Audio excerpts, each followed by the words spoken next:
কাঁচা আমের কাশ্মীরি আচার বানাবো। তো সেইজন্য আমি এখানে ৪ টা বড়, বড় সাইজের আম নিয়েছি। এখানে ১.৫ কেজি আম আছে। তো আমগুলোকে খুব ভালো করে ধুয়ে নিয়েছি।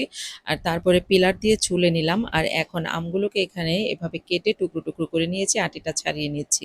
আর এখন এই আমগুলো রান্না করার জন্য আমি চুলায় একটা বড় কড়াই বসিয়ে দিলাম। আর তার মধ্যে ২ কাপ চিনি দিয়ে দিলাম আর অল্প একটু পানি দিয়ে এগুলো নাড়াচাড়া করলাম মিডিয়াম টু লো হিটে। এগুলো খুব সুন্দর মতো বলক এসে যাওয়ার পর কেটে রাখা আমগুলো দিয়ে দিলাম। আর তারপর আবারও নেড়েচেড়ে খুব ভালোভাবে মিশিয়ে নিলাম। এইদিকে আমি ৪-৫ টা শুকনো মরিচ নিয়েছি, মুখটা এভাবে কেটে নিয়ে বিচিগুলো বার করে নিয়েছি। আর তারপরে আমি তেঁচড়া করে চিকন, চিকন করে কেটে নিয়েছি। আর এইদিকে আমগুলো খুব সুন্দর করে বলক এসে গেছে।